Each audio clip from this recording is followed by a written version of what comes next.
Thank you very much, everyone. Is there a mic? I'm just a little tall, so. Thank you. It is such an honor to be with you this morning. I feel so grateful. I've learned so much already. And I just wanted to really say thank you to Ms. Avnita Beer for having me here today with you, for inviting me, and also to Dolly for being such an amazing host, and all the teachers at the Podar School. It's been a delight, and I want to really thank you for that. I was taught how to say "you are so beautiful" in Hindi this week, and I'm not sure if I did it justice, but you know, they told me to go to Avnita and tell her "you are so beautiful." And really what I should have asked them, first of all, I'm glad I did that, but I should have asked them, how do you say "you are so inspiring"? Because she truly is.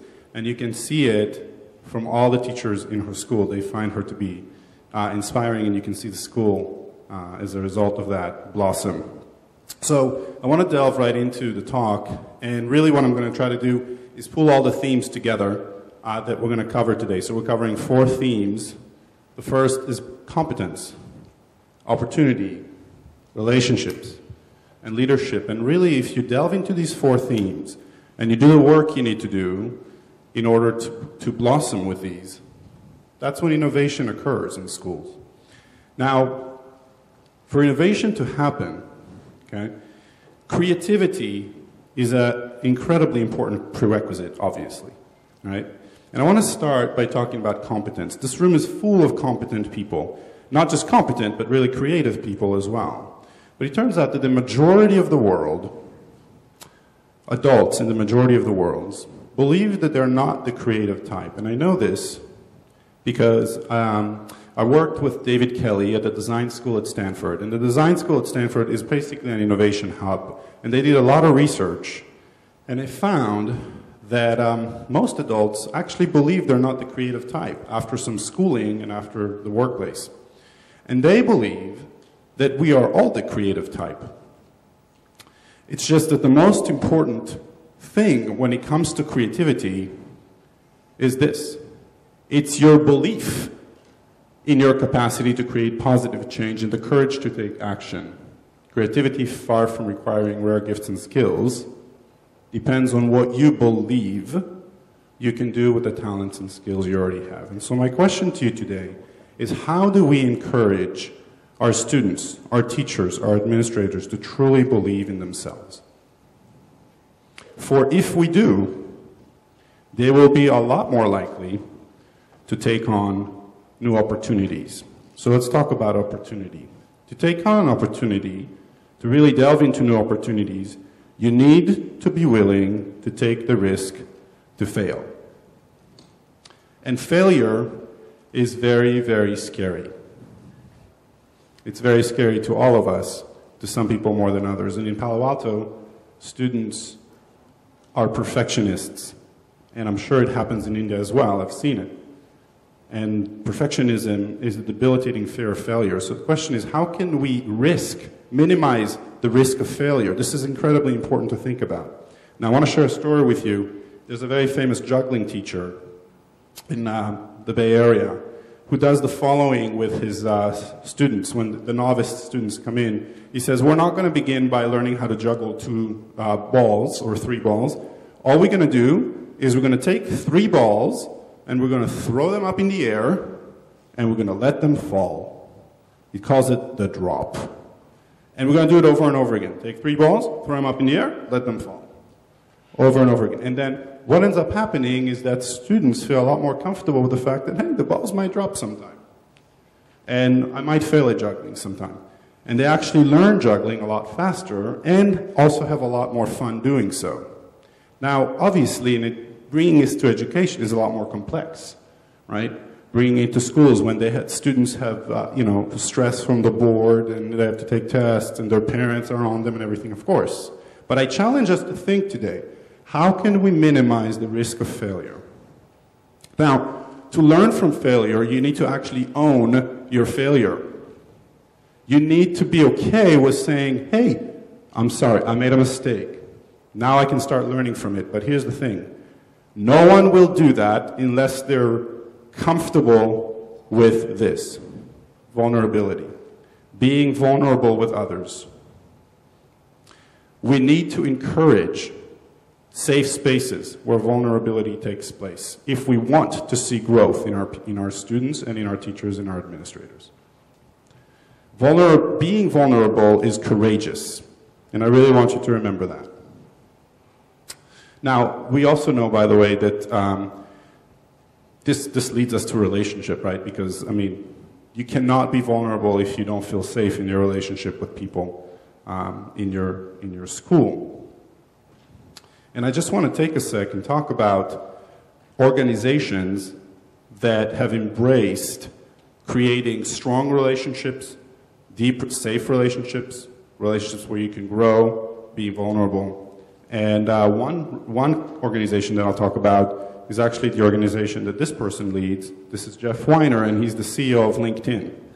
And Jeff Weiner brought a culture of compassionate leadership to LinkedIn and of vulnerable spaces.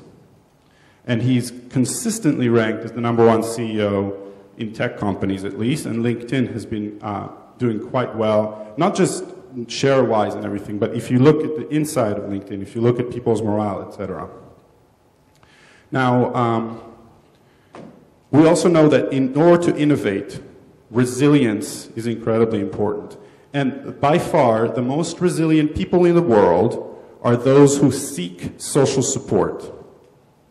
There is a very wrong notion in the United States. In order to be resilient, you have to pull yourself up by your bootstraps. That couldn't be further away from the truth. By far, the most resilient people are those who seek social support.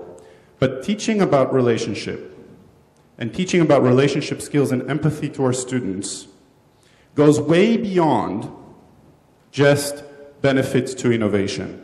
And to illustrate my point, I want to show you a quick picture. What do you think of this picture? Is it beautiful?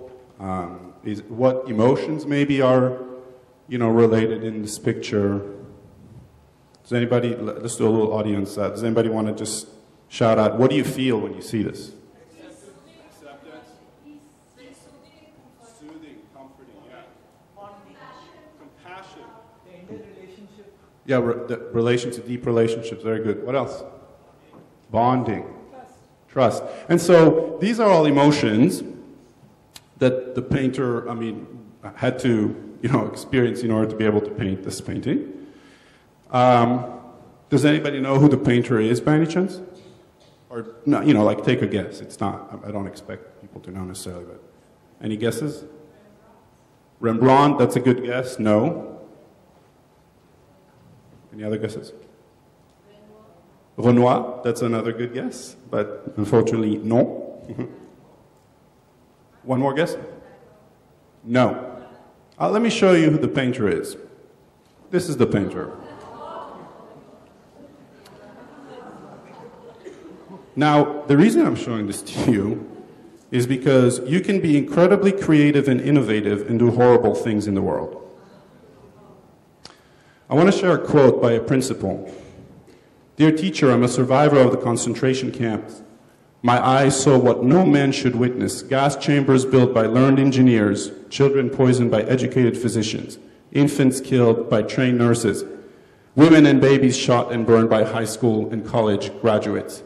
So I am suspicious of education. My request is help your students become human. Your efforts must never produce learn monsters, skill psychopaths, educated Eichmanns. Reading, writing, arithmetic are important only if they serve to make our children more human. We must never forget that our efforts to build creative confidence and innovation in our students have to lead towards bettering humanity. Which brings us to leadership. And I want to end today by really looking at leadership and encouraging all of us as leaders in this room, because we are all leaders in this room. The students in this room, you are leaders. And you need to understand that. You are leaders. Okay? And as leaders, we need to have a bias towards action, and there's two reasons for that, as to why bias towards action is important. The first is that you learn a lot more by doing than by talking about doing. So I'll give you an example of a story of a famous ceramics teacher, pottery teacher, who also lives in the Bay Area. And what he did the following. He said to one part of his class, he said, you guys are going to be graded on the quality of one beautiful pottery vase, one nice ceramics, vase. And to the other side of the class, he basically told them, you are going to be graded on quantity of pottery that you create. We'll actually measure, the poundage of the amount of pottery you created. Guess who created more beautiful pieces of ceramics, right? And the reason the group that was judged on quantity created more is because they actually practiced the craft. They were not afraid of practicing the craft. You see, in order to make something really beautiful, you better start making, okay? And I want to finish with the second reason as to why bias towards action is important, and that is that when you do that as a leader, you walk the walk. I want to tell you a story about Gandhi, and I know that this is kind of ironic that I'm standing here telling you a story about Gandhi, but if you will allow me, give me 1 second. So, because I think it's very appropriate here. There's a woman who had a son who ate too much sugar, and she needed to deal with it, and every time she told him not to eat too much sugar, she kept eating too much sugar. And so she decided to go to Mahatma Gandhi and have Gandhi tell the student, don't eat too much sugar.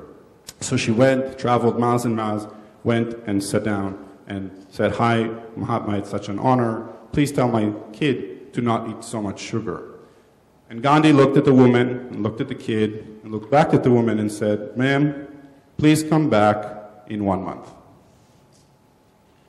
The woman seemed a little shaken. I mean, why do you have to come back in 1 month? You can just tell him to, but hey, it's Mahatma Gandhi, so you leave and you come back.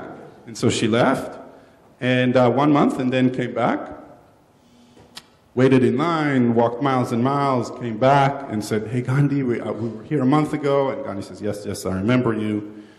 And she said, well, can you please tell my son to stop eating so much sugar? And Gandhi looks at the woman and then looks at the son and tells the son, son, please stop eating so much sugar. And that's it. And so the mother is thankful, thank you for saying that, but then is wondering, Mahatma, like, why couldn't you say that a month ago when we were here a month ago? Thank you, but, And so Gandhi looks back at her and says, ma'am, it's because a month ago I was eating too much sugar. And that's it. You have to walk the walk. And I'll end with this. Could you take 2 fingers, and this is kind of hard to do, but do the best you can. Take 2 fingers and spread them as far as you can without actually using the other hand, and then make them as much as you possibly can into a circle. Okay? Good. And now take this circle and very slowly put it, okay? Do it with me. Put it right on your cheek. Your other cheek. Yeah, your cheek. No, your cheek. So the point is this, is that people follow what you do, not what you say. And so, thank you. And so, it is with this spirit that my hope is that we can energize each other today in order to go back to our prospective organization and lead with a bias towards action so that innovation can flourish. Thank you very much.